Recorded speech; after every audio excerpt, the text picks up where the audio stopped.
Good morning friends, स्वागत है आपका करंट इंस्पायर्स न्यूज चैनल पे। आज हम बात करने वाले हैं केंद्रीय अन्वेषण ब्यूरो यानी कि सीबीआई के बारे में। हाल ही में आप लोगों ने सुना होगा कि विपक्ष और पक्ष के बीच अक्सर सरकार में तनातनी चली रहती है।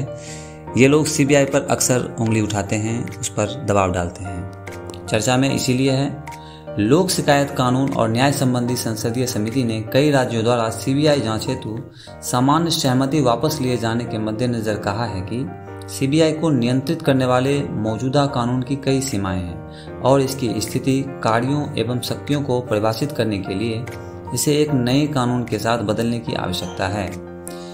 सीबीआई को अक्सर जो मौजूदा सरकार होती है वो लाभ लेना चाहती है और जो विपक्ष होती है अक्सर यही बात लेकर सरकार पर उंगली उठाती है। सीबीआई के बारे में बता दें, सीबीआई की स्थापना 1963 में हुई थी। यह दिल्ली विशेष पुलिस प्रतिष्ठान अधिनियम द्वारा शासित है। इसकी स्थापना भ्रष्टाचार निवारण पर संसाधन समिति के सुझाव पर की गई थी। वर्तमान में सीबीआई भारत सरकार के कार्मिक विभाग, कार्मिक पेंशन और लोक शिकायत मंत्रालय के अधीन कार्य करती है। इसके कार्य हैं भारतीय अधिकारियों, सार्वजनिक क्षेत्र के उपक्रमों, निगमों और भारत सरकार के स्वामित्व या नियंत्रण निकाय के खिलाफ भ्रष्टाचार निवारण अधिनियम के तहत केंद्र सरकार के कर्मचारी के भ्रष्टाचार, रिश्वतखोरी तथा दुर्व्यवहार के मामलों की जांच करना, राजकोषीय और आर्थिक कानून के उल्लंघन से संबंधित मामलों की जांच करना, अर्थात आयात निर्यात नियंत्रण, सीमा शुल्क तथा केंद्रीय उत्पाद शुल्क, आयकर, विदेशी मुद्रा नियमों से संबंधित कानून का उल्लंघन पर जांच करना, नकली भारतीय करेंसी नोट, बैंक धोखाधड़ी, आयात निर्यात और विदेशी मुद्रा उल्लंघन इत्यादि की जांच सीबीआई ही किया करती है। इसके कई सारे मुद्दे होते हैं। सीबीआई बनाम राज्य पुलिस। अक्सर आप लोगों ने सुना होगा कि राज्य की पुलिस सही से वर्क नहीं कर पा रही है, जिसके कारण सीबीआई को बुलाना पड़ता है। तो कब बुलाना पड़ता है ये जान लीजिए। किसी विशेष राज्य में सीबीआई जांच सरकार द्वारा अनुमोदन के अधीन है।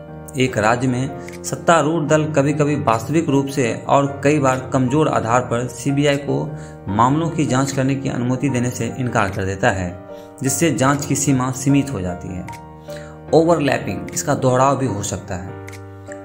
राज्य पुलिस बलों के साथ विशेष पुलिस प्रतिष्ठान सीबीआई का एक प्रभाव, जो उन अपराधियों के लिए जांच और अभियोजन की समावर्ती शक्तियां प्राप्त है जो कभी कभी मामलों के दोहराव एवं ओवरलैपिंग का कारण बनते हैं। राजनीतिक हस्तक्षेप भी इसके बहुत सारे हैं। भारत के सर्वोच्च न्यायालय ने सीबीआई के कामकाज में अत्यधिक राजनीतिक हस्तक्षेप की आलोचना की है तथा इसे अपने मालिक की आवाज में बोलने वाला पिंजरे में बंद तोता भी कहा है। इसका मतलब यह है कि विपक्ष जो कह रही है वही बात सुप्रीम कोर्ट भी कह रही है। संसदीय समिति के निष्कर्ष और सिफारिशें।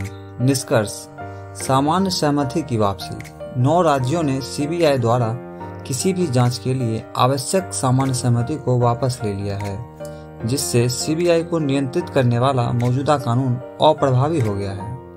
रिक्त पद। सीबीआई में रिक्त पदों की आवश्यक गति से नहीं भरा जा रहा है, जिससे जांच की गुणवत्ता में बाधा आ रही है, जिससे अंततः एजेंसी की प्रभावशीलता एवं दक्षता प्रभावित हो रही है। सीबीआई में स्वीकृत 7,295 पदों के मुकाबले कुल 1,709 पद खाली हैं। उच्च पदों, कानूनी अधिकारियों एवं तकनीकी अधिकारियों के संवर्गों में ये रिक्तियां निर्विवाद रूप से मामलों की लंबितता को बढ़ाएगी, जांच की गुणवत्ता को बाधित करेगी, जो अंततः एजेंसी की प्रभावशीलता एवं दक्षता को प्रभावित करेगी। अनुशंसा की बात करें, सीबीआई की स्थिति को पुनः परिभाषित करना।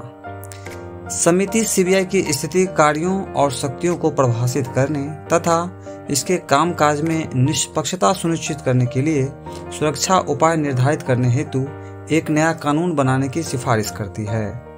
सीबीआई एक ऐसी संस्था है जिस पे समूचे भारत को गर्व है और समूचे भारत इस पे भरोसा भी करती है।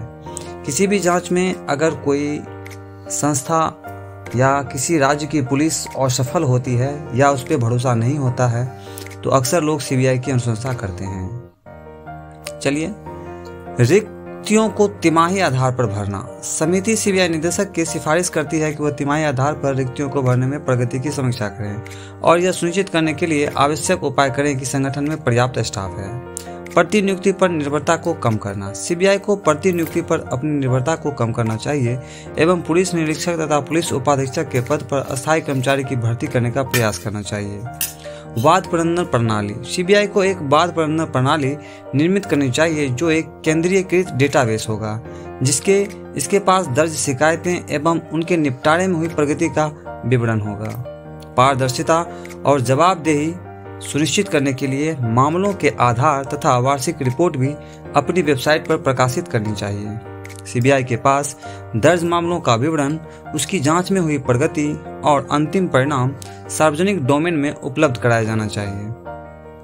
आपको पता होगा कि सीबीआई एक ऐसी संस्था थी जिस पर सभी को भरोसा है, इसलिए सीबीआई को पूर्ण रूप से पारदर्शित होकर काम करना चाहिए। उसे पारदर्शित तब होना चाहिए जब वो अपने किसी खास काम को पूर्ण रूप से संपादित कर चुकी हो। आपको ये वीडियो कैसा लगा अपने कमेंट में हमें ज़रूर बताएं। धन्यवाद।